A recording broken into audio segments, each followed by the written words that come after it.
아가, 얼마나 추웠니? 얼마나 무서웠니? 이제 괜찮다. 내가 널 지켜줄게.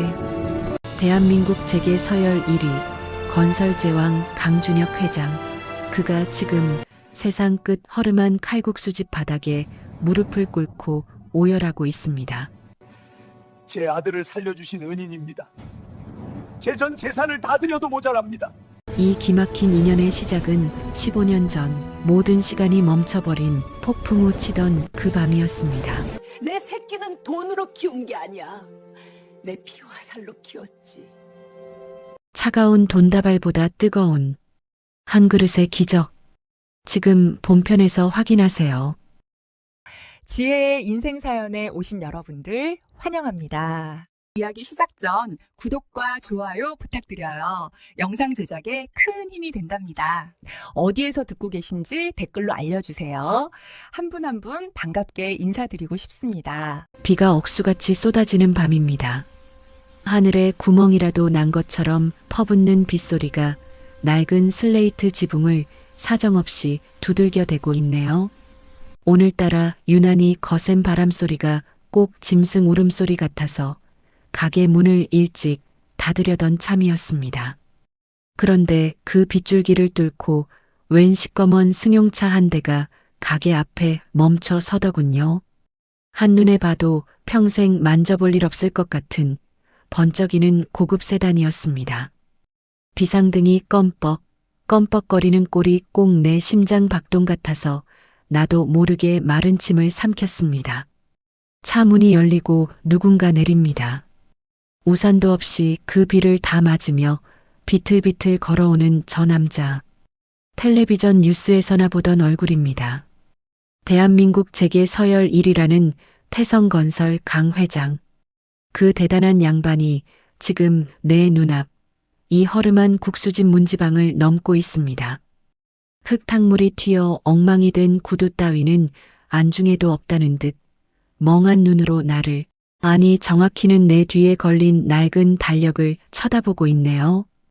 회장님, 여기가 어디라고 오십니까? 내 물음은 빗소리에 묻혀 들리지도 않는 모양입니다. 남자는 대답 대신 무릎을 꿇습니다. 차가운 시멘트 바닥에 털썩하고 주저앉는데 그 소리가 어찌나 크던지 내 가슴이 다 철렁 내려앉았습니다.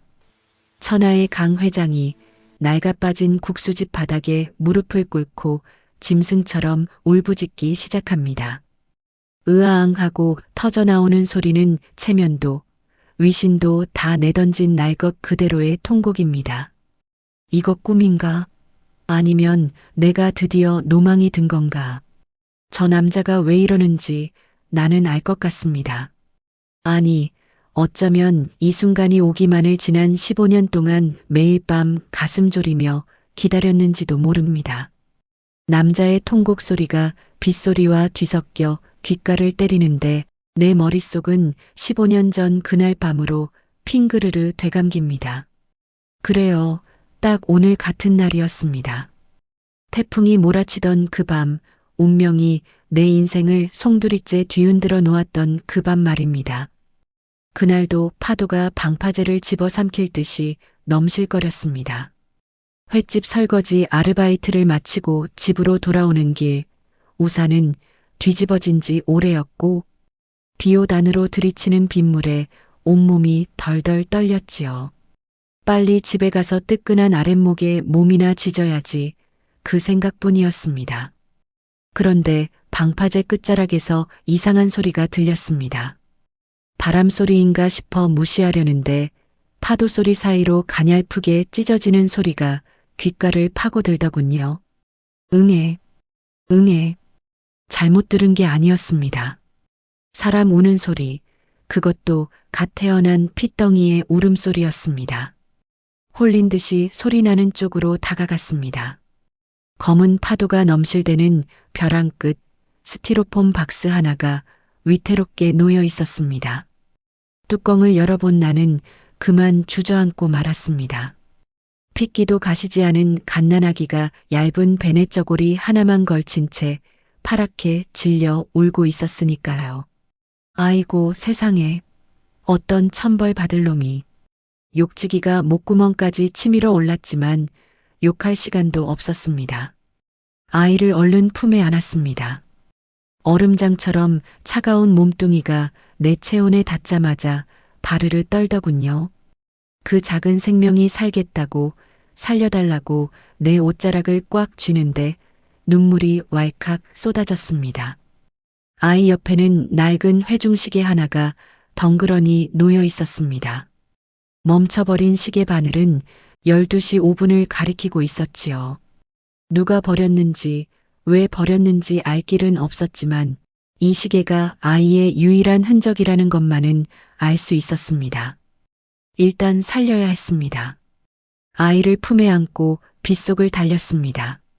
숨이 턱 끝까지 차오르고 다리가 풀려 몇 번이나 넘어졌는지 모릅니다. 무릎이 깨지고 손바닥이 까져 피가 섞인 빗물이 흘러내려도 아픈 줄도 몰랐습니다. 오직 내 품에 안긴 이 작은 생명의 온기가 꺼질까봐 그것만이 두려웠습니다. 집에 도착해 젖은 옷을 벗어 던지고 아이를 마른 수건으로 감쌌습니다. 덜덜 떨리는 손으로 분유를 타서 입에 물렸을 때 아이가 젖병을 힘차게 빠는 모습을 보고서야 나는 참았던 숨을 토해냈습니다. 살았다. 이 핏덩이가 살았다. 아이의 뽀얀 얼굴을 들여다보고 있으니 기가 막히더군요. 남편도 없이 혼자 국수 장사하며 근근히 입에 풀칠이나 하고 사는 내가 이 아이를 어찌 감당할까 싶어서요. 파출소에 신고해야 하나, 보육원에 맡겨야 하나, 별의별 생각이 다 들었습니다. 그런데 분유를 다 먹고 배가 부른지 새근새근 잠든 아이의 얼굴을 보니 발길이 떨어지질 않았습니다. 내 새끼도 아닌데 낳은 정보다 무섭다는 기른 정이 벌써 싹트기라도 한 걸까요? 잠든 아이의 손을 조심스레 잡아보았습니다. 고사리 같은 손이 내 검지손가락을 꽉 쥐어오는데 그 순간 가슴 깊은 곳에서 뜨거운 무언가가 울컥 치솟았습니다. 그래, 이것도 인연이다. 하늘이 내게 점지해준 운명이다. 미혼모 소리 듣는 거, 손가락질 받는 거, 그딴 건 아무래도 상관없었습니다. 칠흑 같은 어둠 속에서 나를 찾아온 이 빛 같은 아이를 내가 지켜야겠다는 생각뿐이었습니다. 멈춰버린 회중시계를 장롱 깊숙한 곳에 숨기며 나는 다짐했습니다. 이 아이가 다 클 때까지, 아니 내가 죽는 날까지 이 비밀을 무덤까지 가져가겠노라고. 다시 현실로 돌아와 내 앞에 무릎 꿇고 있는 저 남자를 봅니다. 강 회장은 여전히 바닥을 치며 통곡하고 있습니다. 15년 전 그날 밤 내가 주었던 그 아이가 지금 내 아들 민호가 바로 저 남자의 핏줄이라는 걸 직감적으로 알 수 있었습니다. 닮아도 너무 닮았으니까요. 오뚝한 콧날이며 고집스러워 보이는 인매까지. 피는 물보다 진하다더니 천륜을 어찌 속이겠습니까? 회장님, 일어나세요. 이러신다고 죽은 사람이 돌아옵니까? 일부러 모진 소리를 뱉었습니다. 내 목소리가 가늘게 떨리는 걸 들키지 않으려 아랫배에 힘을 꽉 주었습니다. 강 회장이 고개를 들어 나를 봅니다. 핏발선 눈, 눈물범벅이 된 얼굴. 대한민국을 호령한다는 재벌 회장의 위엄은 온데간데 없고 자식을 잃은 아비의 처참한 얼굴만 남았습니다. 아주머니, 제발 한 번만 말씀해 주세요. 그때 15년 전 그 태풍 불던 날 정말 아무것도 못 보셨습니까? 제 아내와 뱃속의 아이가 정말 흔적도 없이 사라진 겁니까? 강 회장의 목소리가 덜덜 떨립니다. 내 심장도 같이 덜컹거립니다. 저 남자는 지금 15년 전 죽은 줄로만 알았던 아내와 아이의 행방을 묻고 있습니다. 내가 아무것도 못 봤습니다 하고 잡아떼면 그만입니다. 그러면 내 아들 민호는 영원히 내 아들로 남을 수 있습니다. 하지만 저렇게 피를 토하듯 우는 남자를 보니 마음이 약해집니다. 아니, 솔직히 말하면 두렵습니다. 저 남자가 진실을 알게 되면 내 목숨보다 소중한 민호를 빼앗아 갈까봐 그게 너무나도 무섭습니다. 글쎄요. 워낙 오래된 일이라 기억이 잘 안 납니다. 돌아가세요. 냉정하게 돌아서서 주방으로 들어왔습니다. 등 뒤에서 아주머니, 제발요. 하는 절규가 들려왔지만 나는 애써 귀를 막았습니다. 싱크대에 물을 틀어 콸콸 쏟아지는 물소리로 그 소리를 덮어버렸습니다. 차라리 내가 죄인이 되겠습니다. 천벌을 받아도 내가 받겠습니다. 하지만 내 아들 민호만큼은 절대 못 줍니다. 그때였습니다. 2층에서 쿵, 쿵, 쿵 발소리가 들리더니 엄마 하고 부르는 익숙한 목소리가 들렸습니다. 민호입니다. 내 아들 민호. 이 녀석이 공부하다 말고 왜 내려온 걸까요? 심장이 멎을 것 같았습니다. 민호가 내려오면 강 회장과 마주치게 됩니다. 그러면 모든 게 끝장입니다. 민호야, 내려오지 마라. 엄마가 지금 손님이 있어서 다급하게 소리쳤지만 이미 늦었습니다. 낡은 나무 계단을 타고 내려온 민호가 가게 안으로 들어섰습니다. 그리고 젖은 채 엎드려 있는 강 회장과 눈이 딱 마주쳤습니다. 순간 가게 안에는 숨막히는 정적만이 감돌았습니다. 빗소리조차 멈춘 듯한 고요함. 강 회장의 눈이 민호를 향해 천천히, 아주 천천히 커집니다. 민호 역시 낯선 남자를 보며 고개를 갸웃거립니다. 누구세요? 민호의 그 한마디가 마치 사형 선고처럼 들립니다. 강 회장의 시선이 민호의 얼굴에 박혀 떨어질 줄 모릅니다. 알아본 걸까요? 자기 핏줄이라는 걸 본능적으로 알아채버린 걸까요? 강 회장의 입술이 파르르 떨리더니 믿을 수 없다는 듯 쉰 목소리가 흘러나옵니다. 설마. 그 짧은 두 글자가 내 심장에 비수처럼 꽂힙니다. 나는 젖은 손을 앞치마에 문지르며 민호 앞을 막아섰습니다. 마치 어미 닭이 병아리를 보호하듯 말이죠. 하지만 강 회장은 이미 일어서서 비틀거리며 우리 쪽으로 다가오고 있습니다. 그의 눈은 내가 아닌 내 뒤에 서 있는 민호에게 고정된 채로요. 이걸 어쩐다. 이제 어쩐다. 불길한 예감은 왜 한 번도 틀린 적이 없을까요? 오늘 밤 15년 동안 묻어두었던 판도라의 상자가 기어이 열리고 말았습니다. 태풍이 몰아치던 그 밤처럼, 아니 그보다 더 거센 운명의 태풍이 우리 모자에게 몰려오고 있습니다. 나는 떨리는 손으로 민호의 팔을 꽉 움켜쥐었습니다. 절대로 뺏기지 않겠다는 듯이 내 몸에선 언제나 지독한 멸치 비린내가 납니다. 아무리 비누로 벅벅 문지르고 향수를 뿌려대도 뼛속 깊이 배어버린 이 냄새는 지워지질 않더군요. 하긴 15년을 하루같이 뜨거운 육수통 앞에서 살았으니 당연한 일일지도 모릅니다. 사람들은 내 가게를 보며 욕쟁이 할매 국수집이니 원조 맛집이니 치켜 세우지만 나한테 이 가게는 그저 전쟁터였습니다. 핏덩이 같은 내 새끼 민호를 먹이고 입히기 위해 매일매일 칼을 갈고 팔을 썰어야 했던 처절한 전쟁터 말입니다. 동네 사람들 수군거리는 소리, 그거 안 듣고 산 날이 없습니다. 애 아빠가 누군지도 모른다며? 저 여자가 밤꽃 냄새 풍기며 낳은 자식이라지? 쑥떡 공론이 내 등 뒤에 화살처럼 꽂힐 때마다 나는 이를 악물었습니다. 억울해서가 아닙니다. 내 새끼 민호가 그 소리를 들을까봐 그게 무서워서 더 악착같이 목소리를 높이고 욕을 해댔습니다.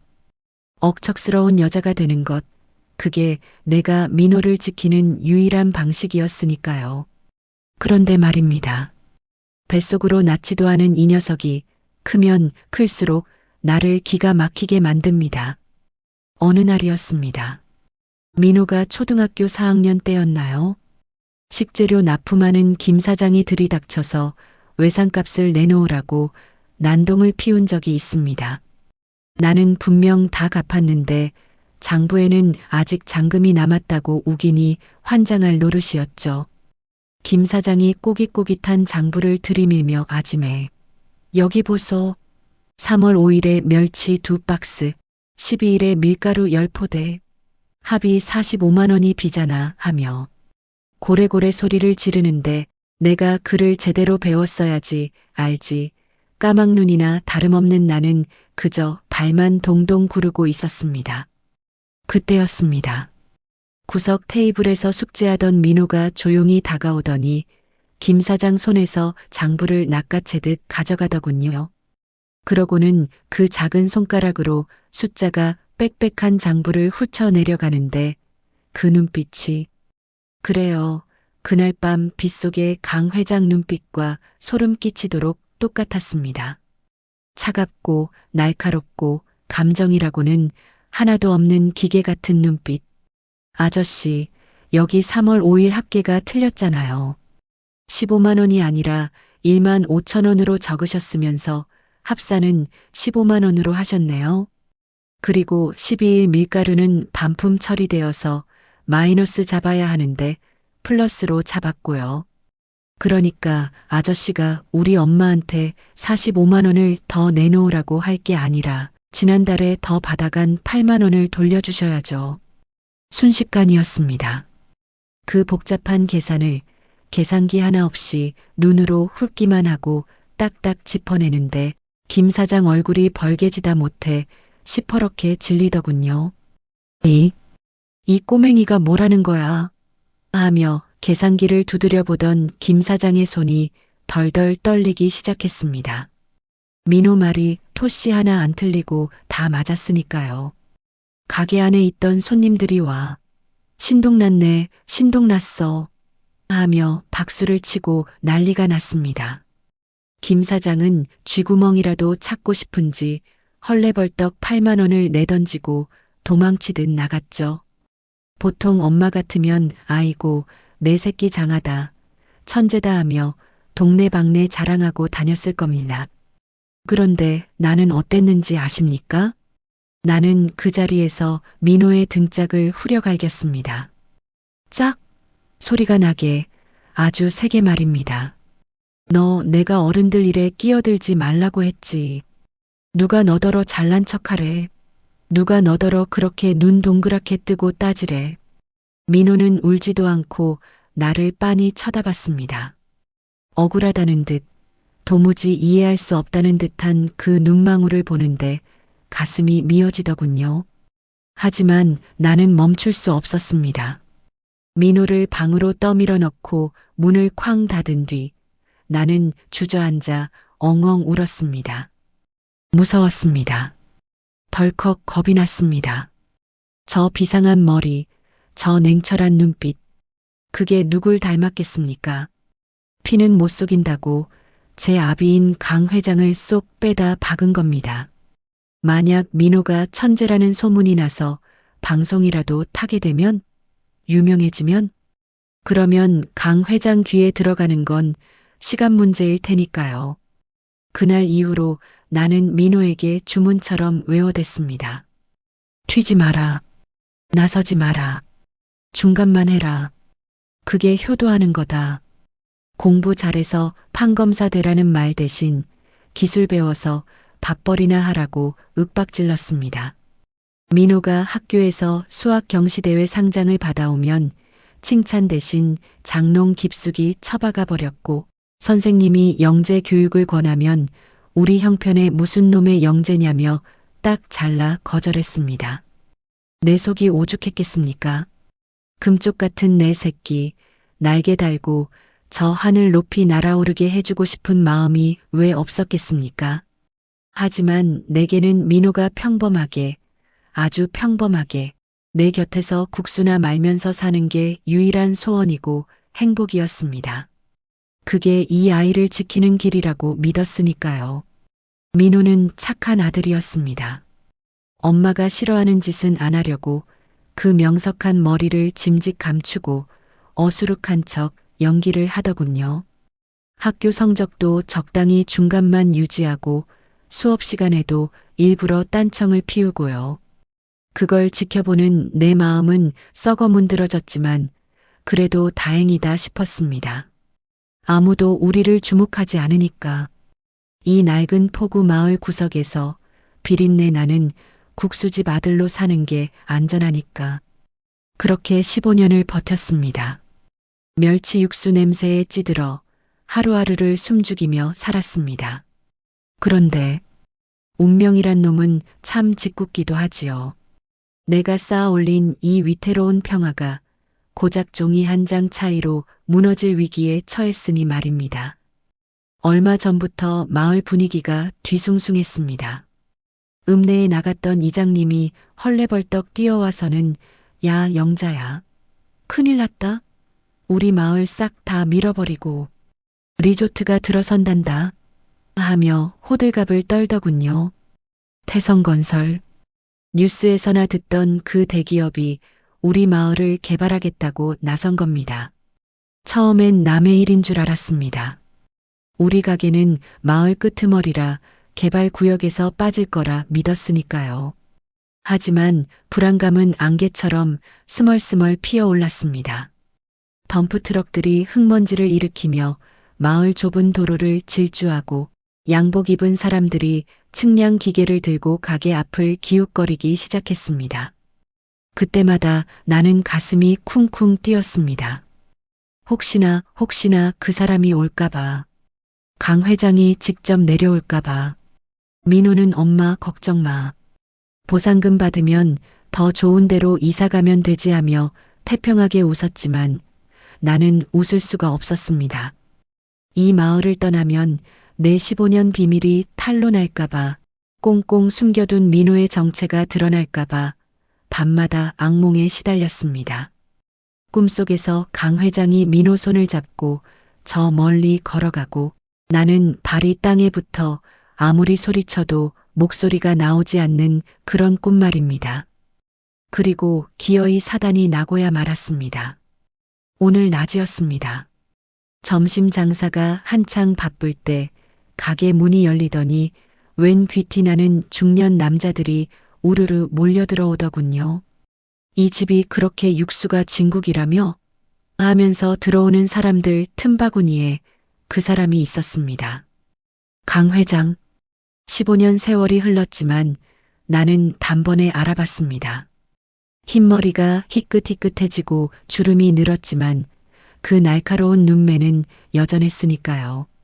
나는 숨이 턱 막혀서 국자를 놓칠 뻔했습니다. 다행히 주방 안쪽이라 내 얼굴을 못 본 것 같았습니다.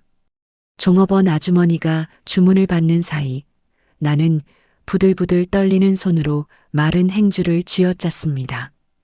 제발 국수만 먹고 가라. 내 얼굴 보지 말고 그냥 가라. 그런데 하필이면 그 시각 민호가 학교에서 일찍 돌아왔습니다. 엄마 다녀왔습니다. 하는 우렁찬 목소리와 함께 가게로 들어서는 민호. 나는 안 돼. 라고 소리치고 싶었지만 입이 떨어지지 않았습니다. 강 회장의 시선이 민호에게 꽂혔습니다. 처음엔 그저 흔한 학생을 보는 무심한 눈빛이었습니다. 그런데 민호가 카운터로 가서 계산을 돕기 시작하자 상황이 달라졌습니다. 손님들이 밀려 계산이 꼬이자 민호가 3번 테이블 국수 2개에 만두 하나 추가요. 5번 테이블은 소주 한 병 반품이니까 빼고 하며 순식간에 암산으로 정리를 해버린 겁니다. 계산기를 두드리는 것보다 더 빠른 속도로 정확하게. 강 회장이 젓가락을 멈췄습니다. 그리고 고개를 돌려 민호를 뚫어지게 쳐다보더군요. 마치 15년 전 잃어버린 무언가를 찾은 사람처럼 아니면 아주 기묘한 퍼즐 조각을 발견한 사람처럼. 학생, 방금 그 계산 암산으로 한 건가? 강 회장이 민호에게 말을 걸었습니다. 내 심장이 쿵 하고 바닥으로 떨어졌습니다. 민호는 해맑게 웃으며 대답하려 하고 있습니다. 안 돼, 민호야. 대답하지 마. 그 사람하고 눈도 마주치지 마. 나는 주방에서 뛰쳐나가고 싶었지만 다리가 후들거려 한 발짝도 뗄 수가 없었습니다. 멸치 육수가 펄펄 끓어넘치는데 내 속은 그보다 더 시꺼멓게 타들어가고 있었습니다. 저 남자가 천재적인 수학 능력을 가진 자기 핏줄을 알아볼까봐. 그리고 그 순간 민호의 교복 주머니에서 삐져나온 낡은 은색 줄이 강 회장의 눈에 들어가는 걸 보았습니다.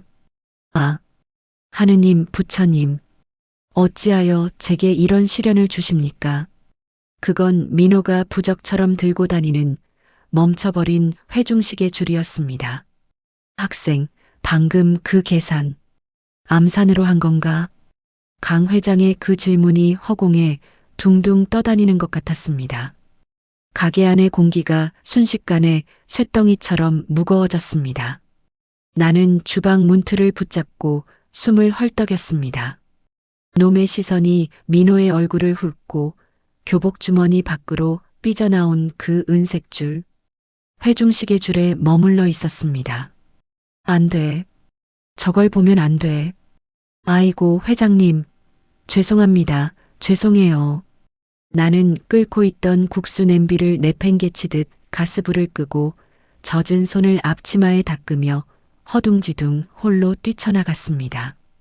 내 목소리가 찢어질 듯 앙칼지게 튀어나갔지만 체면이고 뭐고 따질 때가 아니었습니다. 나는 짐승처럼 민호 앞을 가로막아 섰습니다. 그리고 잽싸게 민호의 주머니 속으로 그 시계줄을 쑤셔 넣었습니다. 내 손끝이 파르르 떨리는 게 민호 배에 닿았는지 녀석이 움찔하며 나를 내려다보더군요. 이 녀석이 철이 없어서요. 손님 식사하시는데 어디 건방지게 끼어들어. 들어가. 당장 들어가서 공부나 해. 민호의 등을 떠밀며 소리를 질렀습니다. 침이 튀고 눈알이 튀어나올 것처럼 악을 썼습니다. 평소엔 손님들 앞에서 큰 소리 한 번 안 내던 엄마가 귀신 들린 사람처럼 군이 민호도 놀란 눈치였습니다. 녀석은 쭈뼛거리며 내 눈치를 살피더니 죄송합니다 하고 기어들어가는 목소리로 인사를 하고는 후다닥 2층으로 도망치듯 올라갔습니다. 쿵, 쿵, 쿵. 민호의 발소리가 멀어지는 걸 확인하고 나서야 나는 비로소 숨을 쉴 수 있었습니다. 하지만 안심하기엔 일렀습니다. 등 뒤에서 느껴지는 서늘한 시선. 나는 억지로 입꼬리를 올리며 천천히 몸을 돌렸습니다. 강 회장은 젓가락을 든 채 묘한 표정으로 2층 계단을 올려다보고 있었습니다. 아주머니, 아들이 아주 영특하네요. 그 복잡한 숫자를 듣자마자 계산해내다니. 강 회장의 목소리는 차분했지만 그 안에 날카로운 가시가 숨어 있었습니다. 나는 고개를 조아리며 손을 내저었습니다. 에이, 영특하긴요. 그냥 잔머리만 굴리는 겁니다. 시골 애들이 뭐 배운 게 있겠습니까? 그냥 주워 들은 거지요. 아니요. 저건 잔머리가 아닙니다. 타고난 감각이에요. 눈매도 그렇고 누굴 많이 닮았는데 심장이 쿵 하고 내려앉아 바닥을 뚫고 들어갈 것만 같았습니다. 누굴 닮았는데 그 말이 내 목을 조여왔습니다. 강 회장은 잠시 미간을 찌푸리며 기억을 더듬는 듯 했습니다. 그 찰나의 침묵이 내게는 15년처럼 길게 느껴졌습니다. 제발, 제발 기억해내지 마라. 내 머릿속에서 그 여자의 기억은 다 지워버려라. 속으로 빌고 또 빌었습니다. 그때 강 회장 옆에 앉아있던 양복쟁이 하나가 서류 뭉치를 탁 내려놓으며 분위기를 깼습니다. 회장님, 식사 마치시는 대로 현장 둘러보시죠.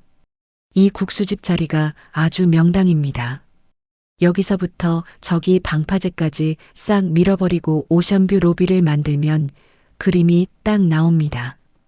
그 말에 정신이 번쩍 들었습니다. 로비, 싹 밀어버려? 그게 무슨 말씀이십니까? 밀어버리다니요? 내가 떨리는 목소리로 묻자 양복쟁이가 선심 쓰듯 비릿한 웃음을 흘리며 말했습니다.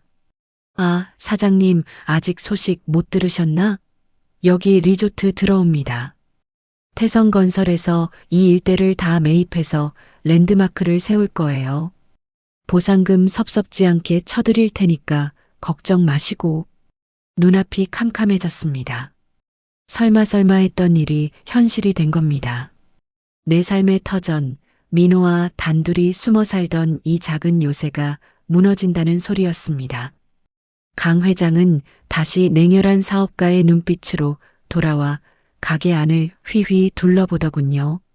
낡은 벽지, 기름때 묻은 환풍기, 삐걱거리는 의자.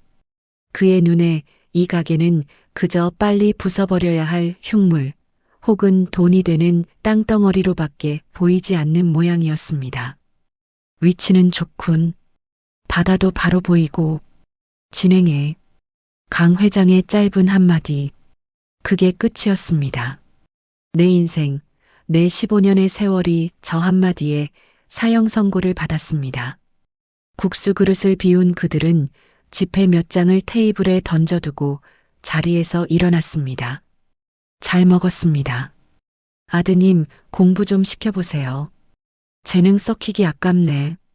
강 회장이 나가면서 툭 던진 그 말이 위로가 아니라 경고처럼 들린 건 내 자격지심 때문이었을까요? 가게 문이 딸랑 하고 닫히자마자 나는 다리에 힘이 풀려 주저앉고 말았습니다. 검은 세단이 흙먼지를 일으키며 멀어지는 걸 멍하니 바라보았습니다. 태풍이 오려는지 바다색이 검붉게 변하고 있었습니다. 15년 전 그날 밤처럼 말입니다. 저들이 떠난 자리에 남겨진 건 빈 국수 그릇과 덩그러니 놓인 돈 몇 푼, 그리고 내 가슴 속에 심어진 불안의 씨앗이었습니다. 엄마 갔어? 2층 계단 틈으로 민호가 빼꼼히 고개를 내밀었습니다.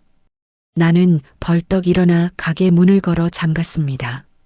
그리고 블라인드를 황급히 내렸습니다. 대낮인데도 가게 안은 어두컴컴해졌습니다. 내려와.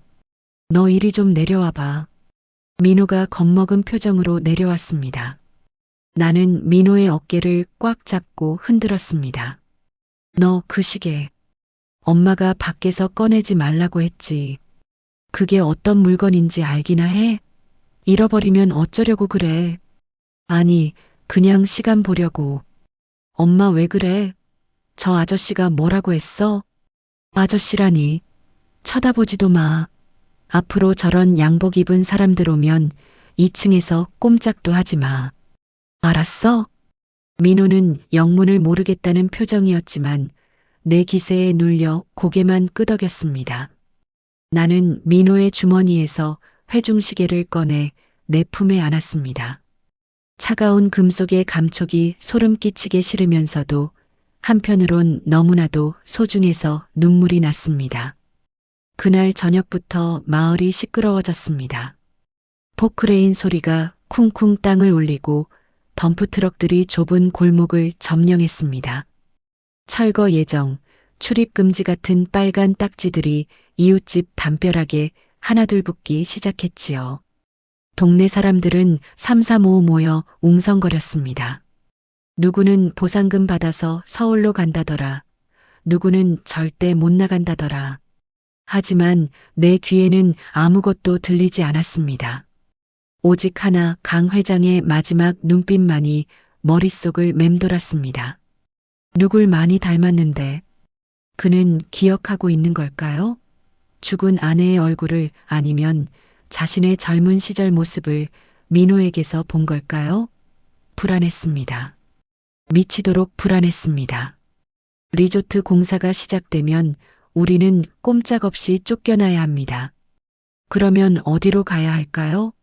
이 좁은 포구 마을을 벗어나면 세상의 눈을 피할 곳이 있을까요? 그날 밤 나는 가게 문을 닫고 장부를 정리하다 말고 밖을 내다보았습니다.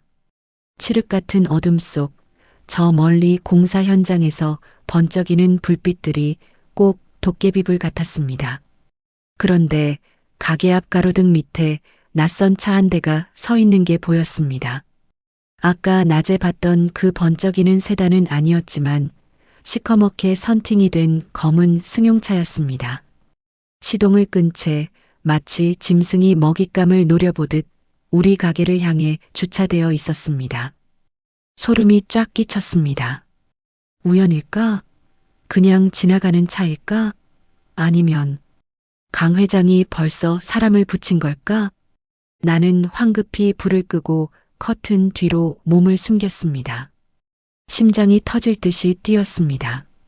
15년을 숨죽여 살았는데 이제 정말 끝이 온 것만 같았습니다. 어둠 속에서 나는 잠든 민호의 방 쪽을 바라보며 입술을 깨물었습니다. 지켜야 한다. 무슨 일이 있어도 지켜야 한다. 집이 무너지고 땅이 꺼져도 내 새끼만큼은 저 악마들의 소나기에 넘겨줄 수 없다. 하지만 내 결심을 비웃기라도 하듯 밖에서는 천둥이 치기 시작했습니다. 우르르 쾅쾅. 하늘이 쪼개지는 소리와 함께 빗방울이 후두둑 떨어지기 시작했습니다. 꼭 15년 전 민호를 처음 만났던 그날 밤처럼 불길하고 거대한 폭풍우가 다시 몰려오고 있었습니다. 그리고 그때 내 휴대폰이 지잉하고 울렸습니다. 모르는 번호였습니다. 이 늦은 시간에 누구일까요? 떨리는 손으로 폴더를 열었습니다. 수화기 너머로 들려오는 목소리에 나는 그만 자리에 주저앉고 말았습니다. 여보세요? 영잔의 칼국수 사장님 되시죠? 태성그룹 비서실입니다. 회장님께서 사장님을 좀 뵙고 싶어 하십니다. 올 것이 왔습니다. 놈이 냄새를 맡았습니다. 회장님께서 뵙고 싶어 하십니다. 수화기 너머 그 한마디가 마치 저승사자의 호출처럼 들렸습니다. 전화를 끊고 나서도 한참 동안이나 손이 덜덜 떨려 휴대폰을 놓지 못했습니다. 올 것이 왔다. 피할 수 없는 태풍이 코앞까지 닥친 기분이었습니다. 나는 자고 있는 민호의 방문을 살짝 열어보았습니다. 곤히 잠든 아이의 숨소리가 규칙적으로 들려오더군요. 저 평온한 숨소리를 내일도 모레도 지킬 수 있을까? 뜬 눈으로 밤을 지새우고 다음 날 아침 일찍 길을 나섰습니다. 민호에게는 시장에 다녀오겠다고 둘러댔지만 녀석은 뭔가 눈치챈 듯 불안한 눈빛으로 내 옷자락을 잡더군요. 엄마 같이 가. 나 오늘 학교 개교 기념일이라 쉬잖아. 평소 같으면 다 큰 놈이 어딜 따라와 하며 떼어놓았겠지만 오늘은 그럴 수가 없었습니다. 어쩌면 이게 마지막 평화로운 외출이 될지도 모른다는 생각에 녀석의 손을 뿌리치지 못했습니다. 대신 신신당부했지요. 절대 무슨 일이 있어도 그 시계는 꺼내지 말라고. 그리고 어른들 얘기에 끼어들지 말고 밖에서 기다리라고요. 약속 장소는 공사 현장 사무소 옆에 지어놓은 임시 컨테이너였습니다. 컨테이너라고는 하지만 안은 호텔방처럼 번쩍번쩍하게 꾸며져 있더군요. 문을 열고 들어가니 에어컨 바람이 서늘하게 끼쳐왔습니다. 훅 끼쳐오는 찬 공기에 몸이 움츠러들었습니다. 그곳에 강 회장이 앉아 있었습니다. 창밖으로 우리 가게가 훤히 내려다 보이는 상석에 앉아 마치 장기판의 말을 내려다보는 장수처럼 거만한 자세로 말입니다. 오셨습니까? 앉으시죠. 강 회장은 나를 본체만 채하며 서류만 뒤적였습니다. 나는 죄인처럼 쭈뼛거리며 소파 끝에 걸터 앉았습니다. 가죽 소파가 끽하고 비명을 질렀습니다. 가게 자리가 아주 알받기 딱 좋은 위치더군요. 보상금 원하는 대로 맞춰드리겠습니다. 대신 이번 주 내로 비워주세요. 돈 이야기부터 꺼내는 그 말투가 참으로 재벌답다 싶었습니다. 하지만 나는 돈 때문에 온 게 아니었습니다. 회장님, 돈은 필요 없습니다. 그냥 우리 모자 여기서 살던 대로 살게만 해주십시오. 제발 부탁드립니다. 내 말에 강 회장이 서류를 탁 덮고 고개를 들었습니다. 그 날카로운 눈빛이 내 얼굴을 파고들었습니다. 돈이 필요 없다? 그럼 뭡니까? 그 아들 녀석 장래라도 보장해 달라는 겁니까? 그런 거 아닙니다. 우리 민호는 그 녀석 보통 내기가 아니던데. 뒷조사를 좀 해봤더니 아비가 누군지도 모른다면서요? 심장이 쿵 하고 내려앉았습니다. 뒷조사. 이미 우리 뒷조사를 마쳤다는 말에 피가 거꾸로 솟는 것 같았습니다. 내 치부를 들춰내는 건 참을 수 있어도 민호의 출생을 저런 식으로 모욕하는 건 참을 수 없었습니다. 말씀 삼가십시오. 아비 없이 컸어도 반듯한 애입니다. 회장님이 함부로 말할 아이 아닙니다. 내가 버럭 소리를 지르자 강 회장의 눈썹이 꿈틀했습니다. 감히 국수 파는 아줌마가 대기업 회장에게 대드는 게 기가 찼겠지요.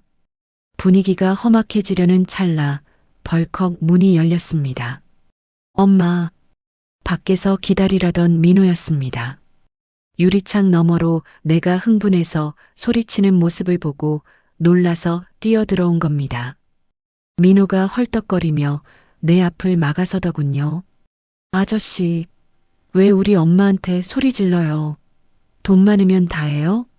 이 녀석이 미쳤나 봅니다. 나는 민호의 팔을 잡아 끌며 너 나가 있어. 어른들 얘기하는데 하고 소리쳤지만 민호는 꿈쩍도 하지 않았습니다. 강 회장이 자리에서 천천히 일어났습니다. 그리고 민호 앞으로 다가왔습니다. 아, 이 녀석 봐라.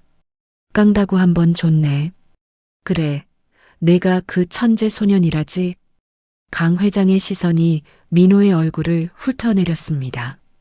마치 물건을 감정하듯 아주 집요하게. 그 시선이 닿는 곳마다 내 살이 타들어가는 것 같았습니다. 그런데 강 회장의 눈이 민호의 교복 바지 주머니 쪽에서 멈췄습니다. 불룩하게 튀어나온 그곳.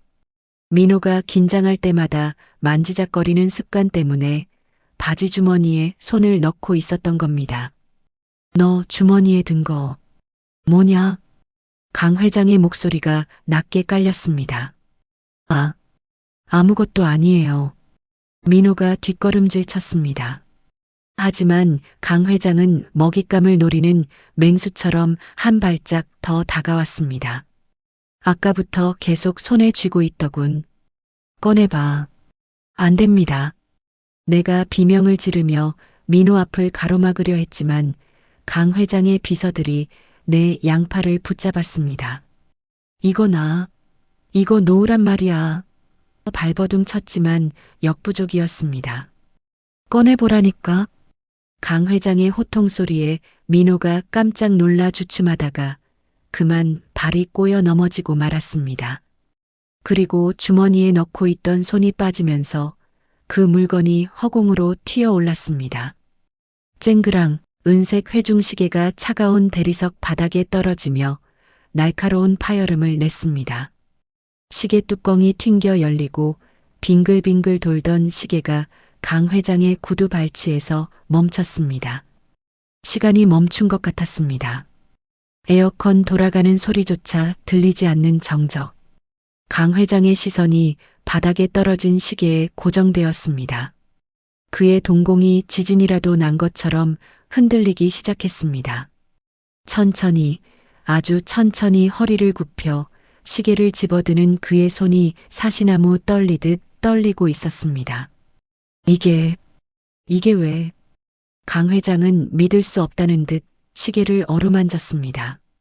낡고 흠집 난 은색 표면, 그리고 영원히 12시 5분에 멈춰버린 시계 바늘.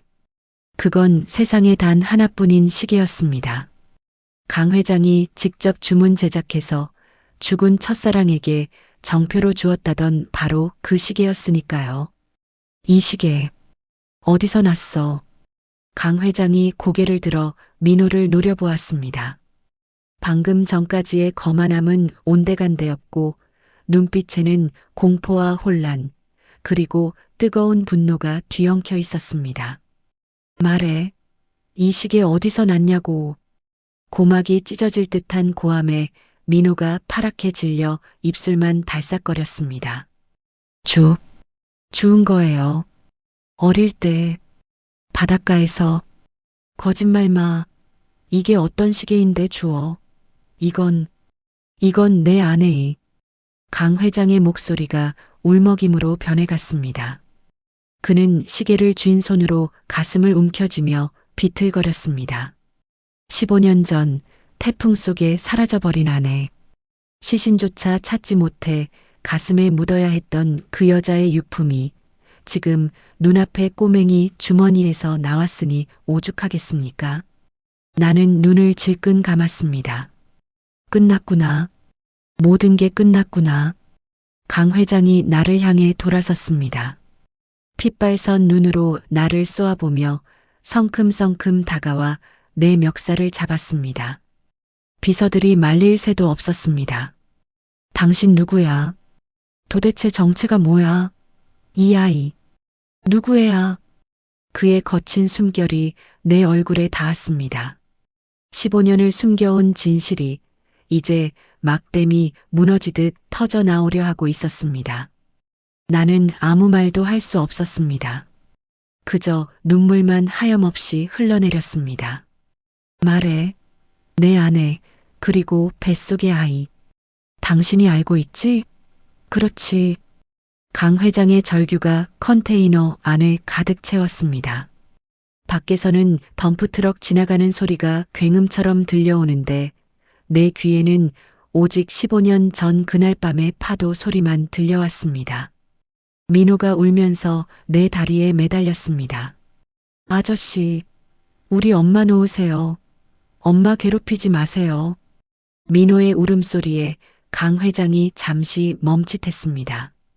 그는 민호의 얼굴과 내 얼굴, 그리고 손에 들린 시계를 번갈아 쳐다보았습니다. 혼란스러운 퍼즐 조각들이 그의 머릿속에서 하나둘 맞춰지고 있는 것 같았습니다. 이 아이의 나이 15, 15년 전 사라진 아내, 그리고 아내의 시계. 강 회장의 손에서 힘이 스르르 풀렸습니다. 털썩하고 그가 바닥에 주저앉았습니다. 망치로 머리를 얻어맞은 듯한 표정으로 그는 멍하니 민호를 올려다보았습니다. 설마, 너니? 그 짧은 물음 속에 담긴 엄청난 무게를 민호는 알 리가 없었습니다. 하지만 나는 알았습니다. 이제 더 이상 돌이킬 수 없다는 것을. 멈춰있던 시계 바늘이 다시 비극의 시간을 가리키며 움직이기 시작했다는 것을 말입니다. 폭풍이 휩쓸고 지나간 자리는 처참했습니다. 컨테이너 사무실에서 쫓겨나다시피 나온 그날 이후 우리 가게 문은 굳게 닫혀버렸습니다. 국수 육수를 끓일 정신도 손님을 맞을 기운도 없었습니다. 민호는 학교에 가지 않았습니다. 아니, 보낼 수가 없었습니다. 방문을 걸어 잠그고 웅크리고 앉아있는 아이의 뒷모습을 볼 때마다 내 가슴은 천갈래 만갈래로 찢어졌습니다. 그날 강 회장은 미친 사람처럼 날뛰었습니다. 바닥에 떨어진 시계를 움켜쥐고 울부짖더니 기어이 민호의 머리카락을 뽑아갔습니다. 확인해 봐야겠어. 내 눈으로 직접 확인해야겠어. 라며 핏발선 눈으로 소리치던 그 모습이 악몽처럼 밤마다 나를 괴롭혔습니다. 비서들이 민호의 입안을 면봉으로 훑어낼 때 그 아이가 느꼈을 공포와 수치심을 생각하면 지금도 피가 거꾸로 솟습니다. 하지만 내가 할 수 있는 건 아무것도 없었습니다. 그저 방 안을 서성이며 손톱을 물어뜯는 것뿐. 15년을 공들여 쌓은 모래성이 파도 한 번에 쓸려나가듯 내 인생이 송두리째 무너지고 있었습니다. 사흘이 지났습니다. 엇것 같은 시간이었습니다. 밖에서는 여전히 공사판 소음이 들려왔지만 우리 집안은 무덤처럼 고요했습니다. 민호가 방에서 나와 물 한 잔을 마시는데 그 얼굴이 반쪽이 되어 있었습니다. 엄마, 나 그 아저씨 아들이야? 민호가 툭 던진 그 말에 나는 들고 있던 물컵을 놓칠 뻔했습니다. 뭐라고 대답해야 할까요? 아니라고, 절대 아니라고 잡아떼고 싶었지만 민호의 눈은 이미 모든 걸 짐작하고 있는 듯 했습니다. 그 명석한 머리로 상황을 다 파악했겠지요. 시계, 강 회장의 반응, 그리고 엄마의 불안. 모든 퍼즐이 맞춰졌을 겁니다. 쓸데없는 소리 마라. 밥이나 먹어. 일부러 퉁명스럽게 대꾸하고 부엌으로 도망쳤습니다. 도맞을 소리를 요란하게 내며 애써 딴청을 피웠지만 눈물이 뚝뚝 떨어져 도마 위를 적셨습니다. 그날 저녁이었습니다. 해가 뉘엿뉘엿 넘어가고 땅거미가 질 무렵 검은 세단이 다시 가게 앞에 멈춰 섰습니다. 이번엔 혼자였습니다. 강 회장이 차에서 내리는데 며칠 사이에 10년은 늙어버린 것 같았습니다. 말끔하던 양복은 구겨져 있었고 얼굴은 흑빛이었습니다. 손에는 두툼한 서류 봉투 하나가 들려 있었습니다. 가게 문을 열어주자 그는 말없이 안으로 들어와 구석 테이블에 힘없이 주저앉았습니다. 술 냄새가 확 풍겼습니다. 천하의 대기업 회장이 대낮부터 술에 절어 흐트러진 꼴이라니. 나왔습니다. 결과가 강 회장이 서류 봉투를 테이블 위에 툭 던졌습니다. 봉투 겉면에는 유전자 검사 결과 보고서라는 글자가 선명했습니다. 나는 차마 그 봉투를 열어볼 엄두가 나지 않았습니다. 내 손이 덜덜 떨리는 걸 보고 강 회장이 쓴웃음을 지으며 말했습니다. 99.999% 친자 관계가 성립한답니다. 내 아들, 맞답니다. 예상했던 일이지만 막상 확인 사살을 당하니 눈앞이 핑 돌았습니다. 다리에 힘이 풀려 맞은편 의자에 털썩 주저앉았습니다.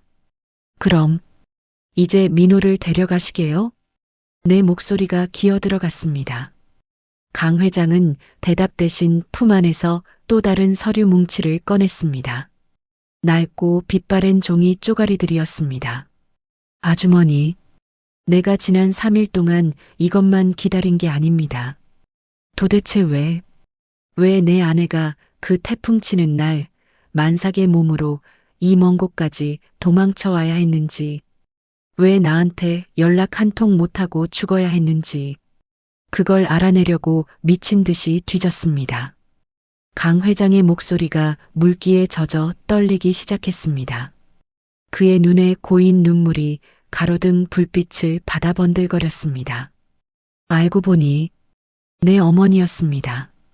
네, 어머, 니라니요? 내 어머니, 태성그룹 왕 회장님 말입니다. 그분이 사람을 시켰더군요. 강 회장이 쥐어짜듯 뱉어낸 진실은 참혹했습니다. 15년 전 평범한 집안 딸이었던 며느리를 반대했던 시어머니, 아들이 기어코 결혼을 강행하고 아이까지 갖자 며느리를 따로 불러내 겁박했던 겁니다. 아이를 지우고 떠나지 않으면 내 친정 식구들까지 가만두지 않겠다고.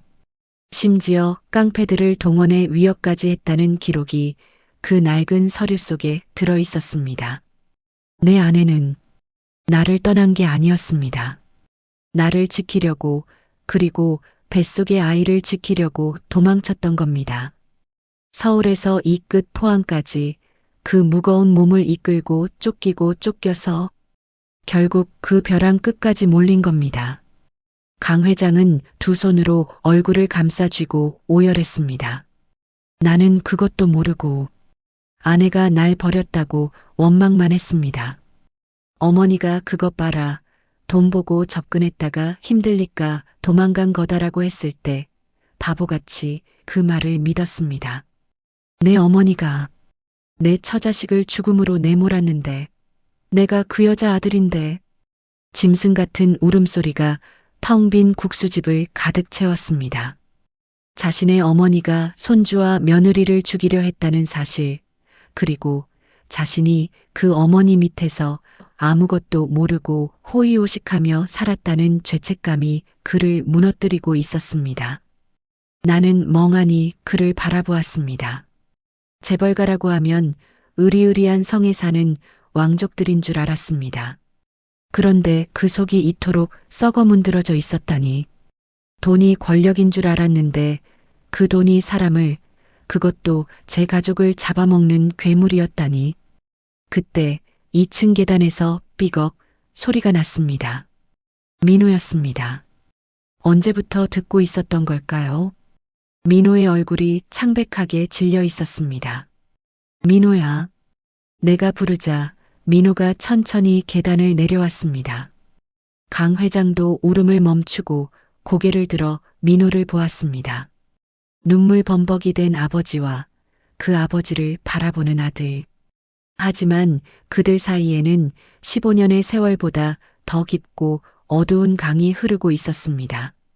할머니가 엄마를 죽였다는 끔찍한 진실의 강말입니다. 민호는 강 회장에게 다가가지 않았습니다. 대신 내 옆으로 와서 내 팔을 꼭 붙들었습니다. 그 손이 어찌나 차가운지 얼음장을 만지는 것 같았습니다. 그래서요. 이제 와서 어쩌시라고요. 민호의 목소리는 차갑고 건조했습니다.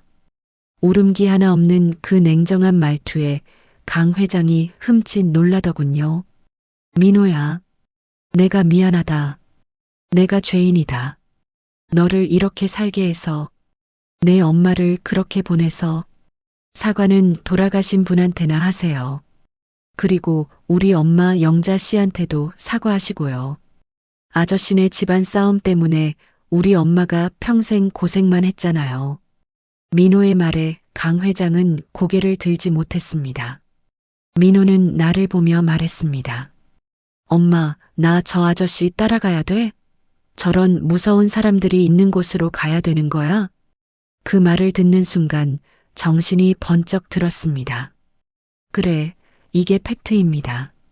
저 집안은 사람 사는 곳이 아닙니다. 핏줄이 핏줄을 해치고 돈 때문에 며느리를 사지로 내모는 지옥입니다. 내 새끼를, 저 순하디순한 녀석을 저런 시궁창 같은 곳에 보낼 수는 없습니다. 재벌 회장 아들이라는 타이틀이 뭐가 중요합니까? 목숨이 왔다 갔다 하는데. 나는 벌떡 일어나 강 회장의 테이블을 내리쳤습니다. 쾅! 소리에 강 회장이 놀란 눈으로 나를 올려다보았습니다. 들으셨죠? 애가 싫다잖습니까? 그리고 나도 못 보냅니다. 당신네 집안이 어떤 곳인지 알았는데 내 새끼를 호랑이 굴로 밀어 넣으라고요? 천만의 말씀. 당장 나가세요. 그리고 다시는 찾아오지 마쇼. 강 회장은 멍하니 나를 보다가 다시 고개를 떨구었습니다. 압니다.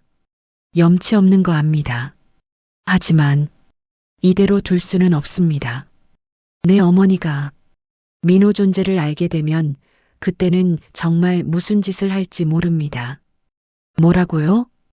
어머니는 이미 리조트 사업 보고를 받으면서 이 가게를 예의주시하고 계십니다.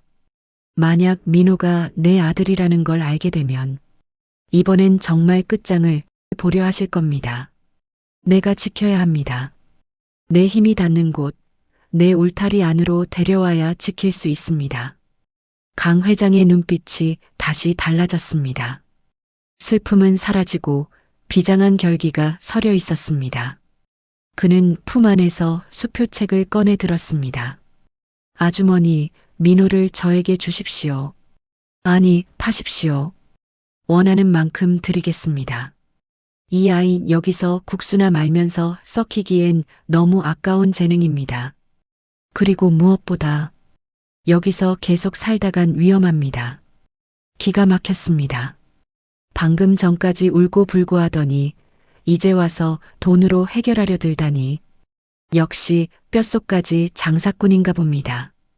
하지만 그의 말맞다나 위험하다는 말이 비수처럼 꽂혔습니다. 그 무서운 할머니가 민호를 해코지할 수도 있다니. 하지만 나는 물러설 수 없었습니다. 돈, 그깟 종이 조각으로 내 15년 세월을, 내 피땀 같은 아들을 사겠다고? 돈, 웃기지 마쇼. 내 아들은 물건이 아닙니다. 나는 강 회장을 노려보며 으르렁거렸습니다. 밖에서는 다시 비가 추적추적 내리기 시작했습니다. 지긋지긋한 비. 15년 전 그날처럼 우리의 운명이 다시 소용돌이치고 있었습니다. 강 회장은 물러설 기색이 없었고 민호는 내 팔을 꽉 잡고 놓지 않았습니다. 이 잔혹한 진실 앞에서 우리는 각자 다른 지옥을 마주하고 있었습니다. 강 회장은 과거의 죄책감이라는 지옥, 민호는 자신의 뿌리가 저주받았다는 지옥, 그리고 나는 내 목숨보다 사랑하는 아들을 빼앗길지도 모른다는 생이별의 지옥. 밤은 깊어가고 가게 안의 공기는 터질 듯 팽팽해져만 갔습니다. 원하는 만큼 적으십시오. 강 회장이 테이블 위에 내려놓은 것은 백지 수표였습니다. 하얀 종이 한 장. 그 얇은 종이가 내 국수집 테이블의 낡은 유리를 짓누르는 것만 같았습니다. 펜을 내미는 그의 손은 더 이상 떨리지 않았습니다. 아까의 눈물과 회한은 온데간데없고 다시금 냉철한 장사꾼의 얼굴로 돌아와 있었습니다. 그는 이것이 최선이라고 믿는 눈치였습니다. 10억이든 100억이든 상관없습니다. 아주머니가 평생 만져보지 못할 큰돈일 겁니다. 이 가게를 새로 짓고도 남고 아주머니 노후까지 호의호식하며 살 수 있는 금액입니다. 그걸로 보상해 드리겠습니다. 지난 15년의 양육비, 그리고 정신적인 위자료까지 전부 포함해서 보상, 위자료, 그 단어들이 내 고막을 새꼬챙이로 찌르는 것 같았습니다. 나는 멍하니 그 백지 수표를 내려다보았습니다. 0이 몇 개나 붙을 수 있을까요? 저 종이 한 장이면 이제 더 이상 새벽마다 멸치똥을 따지 않아도 될 겁니다. 손가락 마디마디가 쑤셔서 잠 못 이루는 밤도 없을 것이고 가습이 걱정에 보일러를 껐다 켰다 하며 궁상 떨지 않아도 되겠지요. 남들처럼 비단 옷 입고 좋은 차 타고 사모님 소리 들으며 살 수도 있을 겁니다. 하지만 말입니다. 내 눈에는 저 하얀 종이가 돈으로 보이지 않았습니다. 그것은 내 아들 민호를 내 15년 세월을 퉁쳐서 사겠다는 매매 계약서로 보였습니다. 내 손을 내려다보았습니다. 거칠고 투박한 손, 칼에 베인 상처, 뜨거운 육수에 데인 흉터, 고춧가루 물이 들어 지워지지 않는 손톱 밑. 이 흉터 하나하나가 민호를 키워낸 훈장이고 역사인데 저 남자는 지금 그 모든 걸 돈으로 값을 매기려 하고 있습니다. 속에서 뜨거운 것이 치밀어 올랐습니다. 뱃속 깊은 곳에서부터 시작된 불길이 목구멍을 타고 확 올라왔습니다. 회장님, 참, 말씀을 섭섭하게 하시네. 내가 낮게 읊조리자 강 회장이 의아한 듯 나를 쳐다보았습니다. 나는 천천히, 아주 천천히 백지 수표를 집어들었습니다. 종이의 감촉이 소름 끼치도록 차가웠습니다. 돈 좋지요. 돈 싫어하는 사람이 어디 있겠습니까?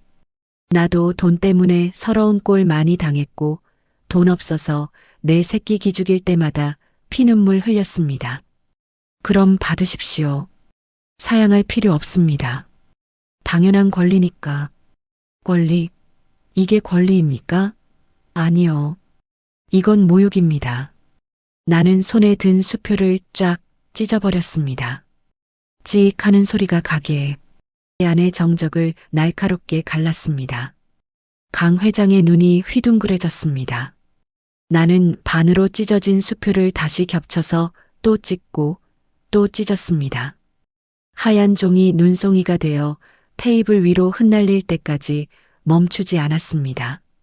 당신 눈에는 내가 거지로 보입니까? 돈이면 다 되는 줄 아세요? 내 15년 세월이, 내 피와 땀이 겨우 이깟 종이 쪼가리로 계산이 될 것 같습니까? 내 고함 소리에 강 회장이 움찔하며 뒤로 물러났습니다. 이봐요, 강 회장님. 당신이 잃어버린 15년 동안 나는 밤잠 설쳐가며 애 열라면 물수건으로 밤새 닦아주고 배고프다면 내 밥 덜어서 먹였습니다. 비 오면 우산 들고 학교 앞 서성거렸고 애가 아프면 대신 앓게 해달라고 부처님께 빌었습니다. 그게 돈으로 됩니까? 100억 주면 그 마음까지 사갈 수 있습니까? 아니, 저는 그런 뜻이 아니라 내 새끼는 물건이 아닙니다. 백화점 진열장에 있는 상품이 아니란 말입니다. 낳은 정이 무섭다고요? 웃기지 마세요. 똥 기저귀 한번 안 갈아본 당신이 부모 자격을 논해요? 사랑은 낳는 게 아니라 지키는 겁니다. 15년 동안 지켜온 건 나야. 바로 나 박영자라고. 악에 받쳐 소리를 지르다 보니 눈물이 왈칵 쏟아졌습니다. 숨이 턱턱 막혔지만 멈출 수가 없었습니다. 강 회장은 얼굴이 벌개져서 아무 말도 못하고 찢어진 종이 조각만 쳐다보고 있었습니다. 그때 민호가 내 어깨를 감싸 안았습니다. 엄마, 그만해. 진정해. 민호의 손길에 나는 겨우 숨을 골랐습니다. 민호는 나를 자리에 앉히고는 바닥에 흩어진 종이 조각들을 빗자루로 쓸어 담기 시작했습니다. 묵묵히 아무 말 없이. 그리고 쓰레기통에 툭 하고 버렸습니다. 아저씨, 보셨죠? 우리 엄마 돈으로 못 사요. 그리고 저도 안 팔아요. 민호가 강 회장을 똑바로 쳐다보며 말했습니다. 그 눈빛은 더 이상 겁먹은 어린애의 눈빛이 아니었습니다. 강 회장은 낭패감이 서린 얼굴로 마른 세수만 거듭했습니다. 아, 그래. 내가 실수를 했다. 미안하다. 돈으로 해결하려던 건 내 불찰이다. 강 회장이 한숨을 푹 내쉬더니 고개를 숙였습니다.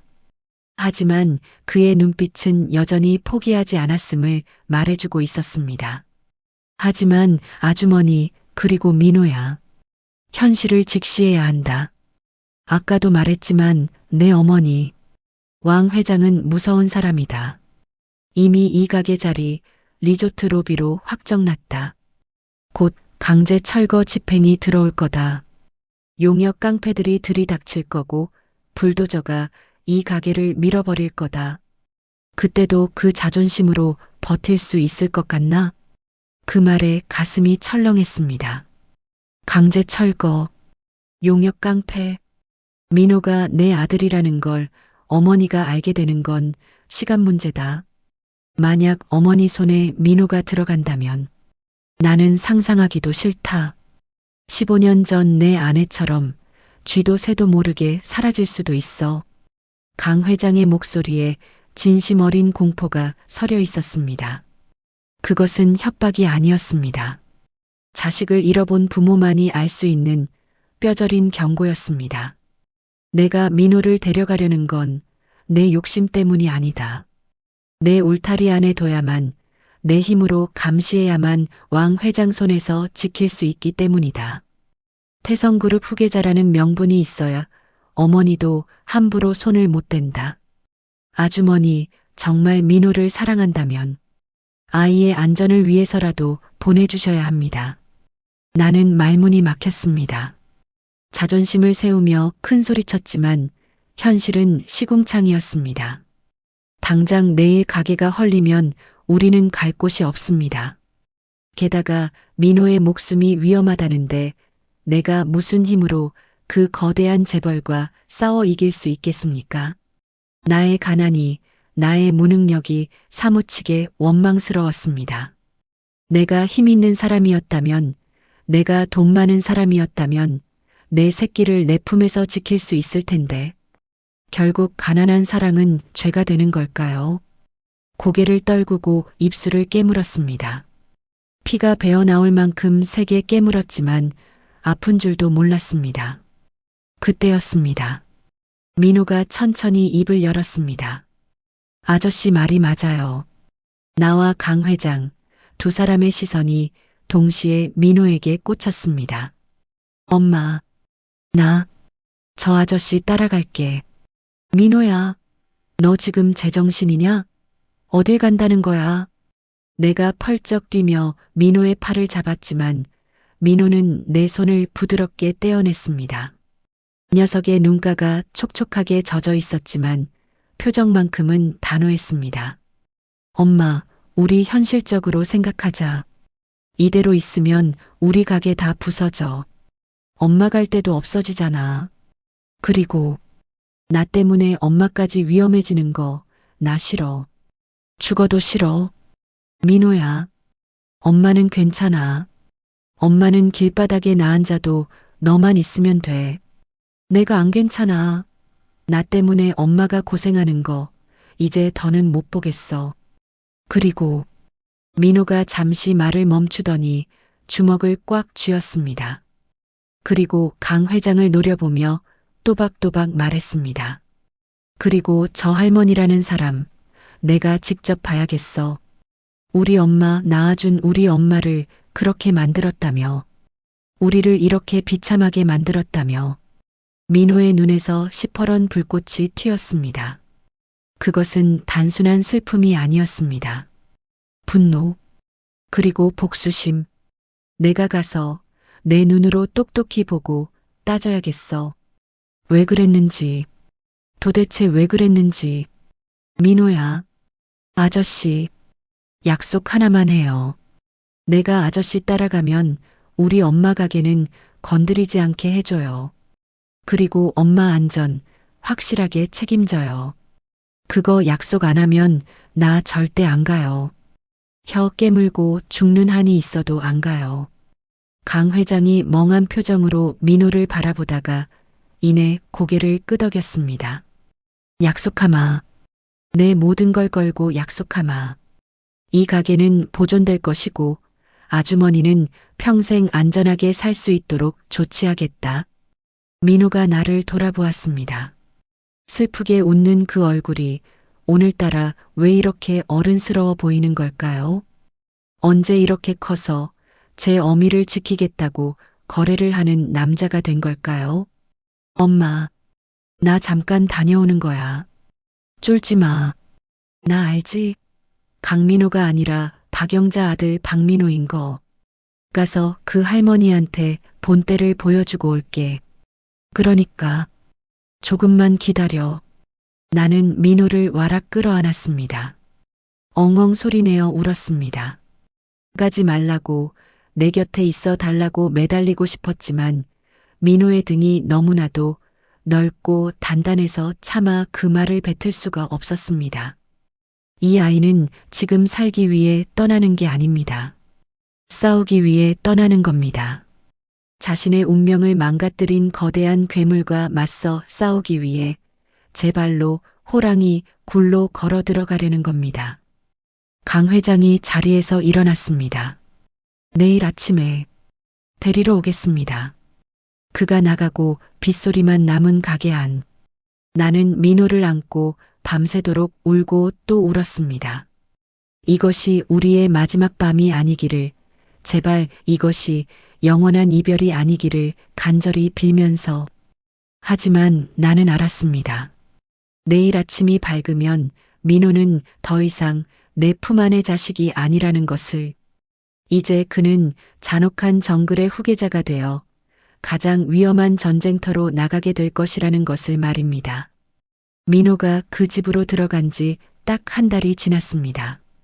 한 달이 1년 같고 10년 같은 시간이었습니다. 가게는 약속대로 철거되지 않았습니다. 용역 깡패들의 행패도 뚝 끊겼지요. 하지만 주인 없는 방, 민호의 채취가 남아있는 베개를 끌어안고 우는 것이 내 일과가 되어버렸습니다. 가끔 뉴스에 태성그룹 기사가 나오면 혹시나 내 새끼 얼굴이 비칠까 텔레비전 앞을 서성거렸지만 재벌가 높은 담벼락 안의 일은 바깥 세상으로 새어나오지 않았습니다. 잘 지내고 있는 건지, 밥은 먹고 다니는지, 그 무서운 할머니한테 해코지나 당하지 않았는지, 속이 까맣게 타들어가던 어느 날 오후였습니다. 가게 앞에 또다시 그 검은 세단이 섰습니다. 이번엔 강 회장이 보낸 비서실장이었습니다.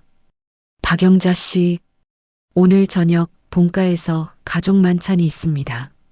도련님께서 모친이 꼭 오셔야 한다고 고집을 부리셔서 모시러 왔습니다. 가족 만찬? 내가 왜 그 자리에 낍니까? 거절하려는데 민호 도련님이 기다리십니다라는 말에 마음이 흔들렸습니다. 한 달 만에 내 새끼 얼굴을 볼 수 있다는데 지옥불이라도 못 뛰어들겠습니까? 나는 장롱 깊숙이 아껴두었던 가장 좋은 옷을 꺼내 입고 떨리는 마음으로 차에 올랐습니다. 태성그룹 본가. 서울 평창동 언덕 꼭대기에 있는 그 집은 집이 아니라 거대한 요새였습니다. 대문을 통과해 한참을 들어가니 으리으리한 저택이 나타났습니다. 현관에 들어서자 냉기가 훅 끼쳤습니다. 사람 사는 온기라고는 찾아볼 수 없는 차갑고 비싼 대리석 바닥이 나를 주눅 들게 했습니다. 그리고 그곳 거실에 그들이 있었습니다. 상석에 앉아 지팡이를 짚고 나를 쏘아보는 백발의 노파. 태성그룹의 실세이자 철의 여인이라 불리는 왕 회장, 바로 민호의 친할머니였습니다. 그 옆에는 안절부절 못하는 강 회장이 서 있었고 맞은편 소파에 내 아들 민호가 앉아 있었습니다. 민호야. 나도 모르게 이름을 부르며 달려가려는데 민호가 눈짓으로 나를 제지했습니다. 한 달 사이에 녀석은 몰라보게 달라져 있었습니다.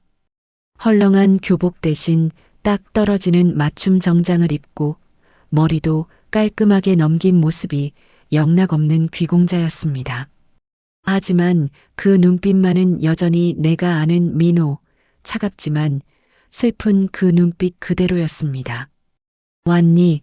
앉아라. 천한 것이라 그런지 냄새가 나는구나. 왕 회장의 첫마디였습니다. 멸시와 조롱이 뚝뚝 묻어나는 그 말투에 피가 거꾸로 솟았지만 나는 입술을 깨물며 구석 자리에 앉았습니다. 오늘은 참아야 한다. 민호를 봐서라도 참아야 한다. 식탁에는 상다리가 부러질 듯한 진수성찬이 차려져 있었지만 아무도 수저를 들지 않았습니다. 숨막히는 정적 속에서 왕 회장이 먼저 입을 열었습니다. 그래. 한 달 동안 지켜봤는데 머리 하나는 쓸만하더구나. 내 핏줄이니 오죽하겠냐만. 이제 슬슬 호적 정리하고 유학 갈 준비해라. 그리고 저 여자는 왕 회장의 지팡이가 나를 가리켰습니다.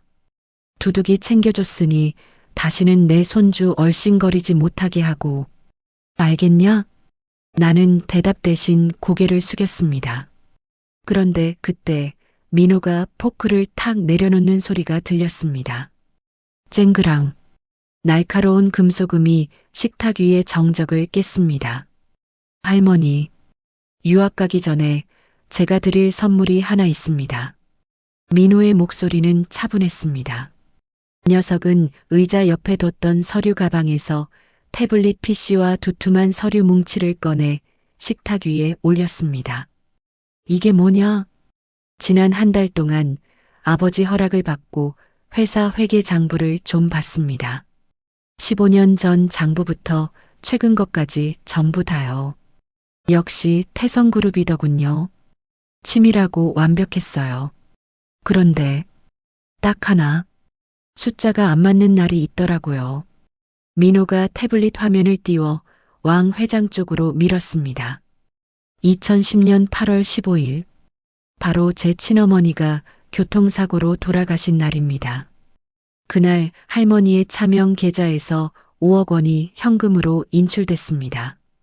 그리고 정확히 1시간 뒤 사고를 낸 덤프트럭 운전사의 아내 통장으로 5억 원이 입금됐더군요. 물론 여러 단계를 거쳐서 세탁했지만 숫자는 거짓말을 안 하잖아요. 이런 단위까지 정확하게 일치하더라고요. 순간 왕 회장의 얼굴이 흑빛으로 변했습니다. 강 회장은 눈을 크게 뜨고 벌떡 일어났습니다. 민호야, 그게 무슨 소리냐? 더 재미있는 건 뭔지 아세요? 그 운전사 사고 직후 교도소에서 자살했잖아요. 그런데 그 가족들은 갑자기 이민을 갔고요. 제가 그 가족들 행방을 찾아서 연락해 봤어요. 그랬더니 녹음 파일을 하나 보내주더라고요. 15년 전에 할머니 비서가 협박했던 그 내용 그대로. 민호가 휴대폰을 꺼내 재생 버튼을 눌렀습니다. 지직거리는 소음 사이로 왕 회장의 목소리가 선명하게 흘러나왔습니다. 일 처리는 깔끔하게 해. 며느리년이랑 뱃속의 애새끼 둘 다 확실하게 보내버려. 뒤탈없게 하라고. 식당 안은 찬물을 끼얹은 듯 고요해졌습니다. 강 회장은 다리가 풀려 바닥에 주저앉았습니다. 어머니, 정말입니까? 정말 어머니가 내 처자식을 죽이라고 시킨 겁니까? 그의 절규에도 왕 회장은 뻔뻔하게 고개를 쳐들었습니다. 그래서 그게 뭐 어쨌다는 거냐? 천한년이 우리 집안 물 흐리는 꼴을 두고 볼 수 없었다. 내가 태성을 지키려고 그런 거야. 다 너를 위해서, 이 집안을 위해서였다고. 적반하장도 유분수지 자신의 죄를 인정하기는커녕 오히려 당당하게 소리치는 그 모습에 나는 치가 떨렸습니다. 저건 사람이 아닙니다. 악마입니다. 민호가 자리에서 천천히 일어났습니다. 그리고 나에게 걸어왔습니다. 뚜벅뚜벅 그 발소리가 내 심장을 두드렸습니다. 민호는 내 손을 꽉 잡았습니다. 따뜻하고 단단한 손. 할머니, 아니 왕 회장님, 태성을 지킨다고요? 사람을 죽여서 만든 성이 얼마나 갈 것 같습니까? 저는요, 이따위 더러운 피가 흐르는 집안, 저도 안 가집니다. 뭐라? 내 놈이 감히. 당신들이 말하는 그 천한년의 아들로 살겠습니다. 사람 죽인 돈으로 호의호식하는 재벌 3세보다 멸치 똥 따면서 정직하게 사는 국수집 아들이 100번 1000번 낫거든요. 민호는 싸늘한 눈빛으로 왕 회장을 내려다보았습니다. 이 모든 자료 이미 경찰과 언론사에 전송 예약 걸어뒀습니다. 10분 뒤면 전 국민이 알게 될 겁니다. 태성그룹 왕 회장의 살인 교사 혐의. 기대하세요. 당신이 그토록 지키고 싶어 했던 태성이 무너지는 꼴을. 안 돼. 이놈아, 그거 멈춰라. 당장 멈추지 못해. 왕 회장이 비명을 지르며 지팡이를 휘둘렀지만 민호는 눈 하나 깜짝하지 않았습니다. 강 회장은 바닥을 치며 오열하고 있었고 집안의 고용인들조차 숨을 죽이고 이 파국을 지켜보고 있었습니다. 민호가 나를 일으켜 세웠습니다. 가자, 엄마. 집에 가서 국수나 먹자. 여기 음식은 비리기만 하고 맛이 없네. 그래. 가자, 민호야. 우리 집으로 가자. 나는 눈물을 훔치며 민호의 손을 잡고 돌아섰습니다. 뒤에서 왕 회장이 잡아라. 저놈 당장 잡아. 하고 고래고래 소리를 질렀지만 비서들도 경호원들도 아무도 움직이지 않았습니다. 이미 대세가 기울었음을, 아니 인간으로서 해서는 안 될 선을 넘은 자의 말로가 어떤 것인지 그들도 본능적으로 느낀 것이겠지요. 현관문을 열고 나오자 밤 공기가 그 어느 때보다 상쾌했습니다. 하늘에는 별이 쏟아질 듯 총총히 박혀 있었습니다. 저택 안에서는 여전히 왕 회장의 악에 바친 비명소리와 강 회장의 통곡 소리가 들려왔지만 우리 모자에게는 더 이상 들리지 않는 소음일 뿐이었습니다. 민호가 내 어깨에 기대어 왔습니다. 엄마, 미안해. 내가 너무 늦게 왔지? 아니야. 장하다, 내 새끼. 정말 장하다. 나는 민호의 등을 쓸어내리며 하염없이 울었습니다. 15년 전 빗속에서 주운 핏덩이가 세상에서 가장 든든한 나무가 되어 나를 지켜주었습니다. 돈도 권력도 핏줄도 끊어내지 못한 우리의 인연이 오늘 밤 이 차가운 대리석 바닥 위에서 가장 뜨겁게 증명되었습니다. 우리는 뒤도 돌아보지 않고 그 화려한 지옥을 걸어 나왔습니다. 저 아래 작고 초라하지만 따뜻한 불빛이 새어나오는 우리들의 집, 멸치 냄새 구수한 그곳을 향해서 말입니다. 그날 밤 이후 세상은 한바탕 뒤집혔습니다. 텔레비전 뉴스에서는 연일 태성그룹 이야기가 흘러나왔습니다. 철의 여인이라 불리던 왕 회장이 휠체어를 타고 검찰 포토라인에 서는 모습, 태성그룹 주가가 곤두박질치고 경영진이 줄줄이 소환되는 모습들이 쉴 새 없이 보도되었지요. 사람들은 재벌가 막장 드라마가 따로 없다며 혀를 찼지만 나는 그 뉴스를 볼 때마다 가슴 한구석이 묵직하게 아려왔습니다. 저 화려한 몰락 뒤에 숨겨진 15년 전의 비극, 그 아픈 진실을 아는 사람은 우리 모자뿐이었으니까요. 태성그룹의 그늘이 걷히자 우리 포구 마을에도 다시 평화가 찾아왔습니다. 리조트 공사는 전면 백지화되었고 시끄럽던 덤프트럭 소리도 뚝 끊겼습니다. 마을 사람들은 영자네가 나라를 구했다며 우스갯소리를 했지만 나는 그저 웃어넘길 뿐이었습니다. 내가 구한 건 나라가 아니라 내 아들 민호와 우리의 소박한 저녁 식탁이었을 뿐이니까요. 어느 늦가을 오후였습니다. 낙엽이 우수수 떨어지는 가게 앞 평상에 앉아 멸치를 다듬고 있는데 낯익은 그림자 하나가 길게 드리워졌습니다. 강 회장이었습니다. 아니, 이제는 회장 직함도 내려놓았으니 그냥 민호 생부라고 해야 할까요? 몇 달 사이에 그는 완전히 다른 사람이 되어 있었습니다. 기름진 머리 대신 희끗한 반백의 머리카락이 바람에 날리고 번쩍이는 명품 양복 대신 수수한 점퍼 차림이었습니다. 어깨에 잔뜩 들어가 있던 힘도 사람을 내리깔아 보던 오만한 눈빛도 사라지고 그저 지친 중년 사내의 얼굴만 남아있더군요. 잘 지내셨습니까? 그가 쑥스러운 듯 먼저 인사를 건넸습니다. 나는 말없이 그에게 따뜻한 국수 한 그릇을 내주었습니다. 그는 후루룩 후루룩 소리를 내며 국수를 먹었습니다. 국물 한 방울 남기지 않고 그릇을 비운 그가 텅 빈 그릇을 내려다보며 나지막이 입을 열었습니다. 맛있네요. 정말 세상에서 제일 맛있는 국수입니다.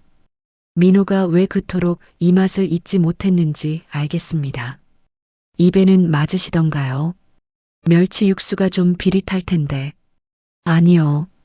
따뜻합니다. 평생 먹어본 음식 중에 가장 따뜻했습니다. 그는 품 안에서 작은 봉투 하나를 꺼내 내밀었습니다. 돈 봉투가 아니었습니다. 그건 15년 전 민호 친모의 납골당 안치 증서였습니다. 어머니 죄가 제가 평생 갚으며 살겠습니다. 그리고 제 아내 이제야 양지 바른 곳에 편히 뉘었습니다. 민호랑 같이 한번 다녀오셨으면 해서. 그의 눈시울이 붉어졌습니다. 나는 고개를 끄덕이며 증서를 받아들었습니다. 그는 자리에서 일어나 민호가 공부하고 있는 2층 창문을 한참이나 올려다보았습니다. 차마 부르지는 못하고 그저 먼 발치에서 아들의 그림자라도 담아가려는 듯한 눈빛이었습니다. 고맙습니다. 아주머니, 제 핏줄을 저보다 더 훌륭하게, 더 사랑받는 사람으로 키워주셔서 염치 없지만 앞으로도 우리 민호 잘 부탁드립니다. 그는 깊이 고개를 숙여 내게 인사를 했습니다. 재벌 총수가 아닌 한 아버지로서의 진심 어린 사죄와 감사였습니다. 그가 뒤돌아 걸어가는 뒷모습이 쓸쓸해 보였지만 한편으론 가벼워 보였습니다. 무거운 짐을 내려놓은 사람만이 가질 수 있는 그런 가벼운 말입니다. 그렇게 시간은 강물처럼 흘러갔습니다. 봄이 오고 꽃이 피고 다시 눈이 내리고 계절이 수없이 바뀌는 동안 우리 가게 문턱은 닳고 닳아 반들반들해졌습니다. 내 머리에도 흰 서리가 내려앉았고 허리는 조금 더 굽었으며 칼질하는 손목은 비만 오면 욱신거렸습니다. 하지만 그 세월이 싫지 않았습니다. 낡은 가게 구석구석 민호와 함께한 시간의 나이테가 켜켜이 쌓여가는 것이었으니까요. 민호는 어떻게 되었냐고요? 그 녀석 역시나 난놈은 난놈이었습니다. 검정고시를 거쳐 명문대에 수석으로 입학하더니 최연소로 공인회계사 시험에 합격했습니다. 대형 로펌이며 회계법인에서 서로 데려가려고 난리가 났었지요. 연봉을 얼마를 준다더라, 차를 뭘 준다더라 하는 소문이 동네방네 파다했습니다. 동네 사람들은 이제 영자팔자 폈네, 강남 사모님 소리 듣겠네 하며 부러워했습니다. 하지만 민호는 그 모든 제안을 거절했습니다. 그리고는 뜬금없이 엄마 나 가게 확장 공사 좀 해야겠어라며 팔을 걷어붙이고 나섰습니다. 낮에는 어려운 사람들 세무 상담을 해주고 저녁이면 가게로 돌아와 앞치마를 매는 이중생활을 시작한 겁니다. 오늘도 점심 장사 시간이 다가오자 가게 안은 사람들로 북적거립니다. 이모, 여기 칼국수 2개요. 아줌에 김치 좀 더 줘요. 정신없이 주문이 쏟아지는 통에 내 정신이 하나도 없습니다. 육수통 앞에서 땀을 뻘뻘 흘리며 면을 삶고 있는데 가게 문이 딸랑 열리며 훤칠한 청년 하나가 들어옵니다. 어서 오세. 어머, 민호야. 말끔한 정장 차림의 민호입니다. 이제는 청년태가 완연한 내 아들. 들어오자마자 능숙하게 재킷을 벗어 걸어두고는 소매를 걷어붙이며 주방으로 성큼성큼 들어옵니다. 엄마, 내가 할게. 엄마는 나가서 김치나 썰어. 아이고, 너 오늘 중요한 미팅 있다며. 옷 버린다. 저리 가. 미팅 끝났어. 그리고 이 시간이 제일 바쁜데 엄마 혼자 어떻게 해? 비켜봐. 선수 입장하신다. 녀석은 익살스럽게 윙크를 하더니 내 손에서 젓가락을 뺏어듭니다. 뜨거운 김이 모락모락 피어오르는 육수통 앞에서 능숙한 솜씨로 면을 휘젓는 민호의 뒷모습. 그 든든한 등판을 보고 있자니 코끝이 찡해옵니다. 15년 전 그 태풍 치는 밤 내 품에 안겨 바들바들 떨던 핏덩이가 언제 이렇게 커서 내 짐을 나눠지고 있을까요? 민호야. 응? 왜? 너 후회 안 하냐? 그 좋은 자리 다 마다하고 이 비린내 나는 국수집에서 이러고 있는 거. 내 물음에 민호가 젓가락질을 멈추고 나를 돌아봅니다. 부연 수증기 사이로 녀석의 하얀 얼굴이 환하게 빛납니다. 엄마, 내가 회계사 하면서 배운 게 뭔지 알아? 세상 모든 것엔 비용과 수익이 있다는 거야. 그런데 아무리 계산기를 두드려 봐도 엄마가 끓여주는 이 국수 냄새보다 값진 수익은 없더라고. 재벌 회장님도 못 먹는 이 맛을 나는 매일 공짜로 먹는데 내가 남는 장사하는 거지. 싱겁기는 말이나 못하면 밉지는 않지. 나는 짐짓 흘겨보며 민호의 등짝을 찰싹 때렸습니다. 민호는 아야, 우리 엄마 손매 살아있네 하며 껄껄 웃습니다. 그 웃음소리가 가게 안을 가득 채우자 손님들도 덩달아 웃음을 터뜨립니다. 멸치 육수 냄새와 사람 사는 냄새, 그리고 웃음소리가 뒤섞인 이 작은 공간. 여기가 바로 천국이 아니고 어디겠습니까? 다 삶아진 국수를 그릇에 담아 내놓습니다. 뽀얀 국물 위에 김가루와 깨소금을 솔솔 뿌리니 고소한 냄새가 진동을 합니다. 민호가 쟁반을 나르며 손님들에게 살갑게 말을 건넵니다. 할머니, 오늘도 오셨네요? 많이 드세요. 우리 엄마가 육수 낼 때 멸치 똥 따느라 밤새 오셨어요. 아이고, 효자 아들 둬서 영자는 좋겠네. 밥 안 먹어도 배부르겠어. 손님들의 덕담에 내 어깨가 으쓱해집니다. 그래요. 밥 안 먹어도 배부릅니다. 내 아들이 저기 있어서, 내 눈앞에서 저렇게 웃고 있어서 나는 세상 그 누구보다 부자입니다. 가게 일이 얼추 끝나고 우리 모자가 마주 앉아 늦은 점심을 먹습니다. 내가 끓인 국수지만 오늘따라 유난히 더 맛있습니다. 후루룩 면치기 하는 민호를 바라보다가 문득 15년 전 그날 밤이 떠오릅니다. 멈춘 시계와 함께 내게 왔던 아이. 만약 그때 내가 외면했더라면, 만약 강 회장이 돈으로 이 아이를 데려갔더라면, 상상만 해도 끔찍합니다. 사람들은 묻습니다. 피 한 방울 안 섞인 남의 자식을 어떻게 그렇게 키웠냐고. 제 속으로 낳아야만 진짜 자식 아니냐고. 하지만 나는 이제 당당하게 말할 수 있습니다. 사랑은 낳는 것이 아닙니다. 비 오는 날 젖은 어깨를 감싸주고 아픈 밤 머리맡을 지키며 맛있는 거 하나라도 더 먹이려고 내 입을 닫는 것. 그렇게 하루하루 시간을 쌓고 추억을 겹쳐서 서로가 없으면 안 되는 존재가 되는 것. 그것이 진짜 사랑이고 진짜 가족이라고 말입니다. 사랑은 낳는 게 아니라 지키는 것입니다. 나는 내 목숨을 다해 이 아이를 지켰고 이 아이는 이제 나를 지키고 있습니다. 엄마, 국물 좀 더 줘. 진짜 맛있다. 민호가 빈 그릇을 내밉니다. 오냐, 많이 먹어라. 냄비에 한가득 있다. 나는 국자를 들고 일어섭니다. 솥단지 안에서 보글보글 끓고 있는 육수 위로 하얀 김이 피어오릅니다. 그 따뜻한 김서린 창밖으로 오늘도 세상은 바쁘게 돌아갑니다. 하지만 우리 모자의 시간은 이 국수 냄새 속에, 서로를 바라보는 눈빛 속에 영원히 머물러 있을 겁니다.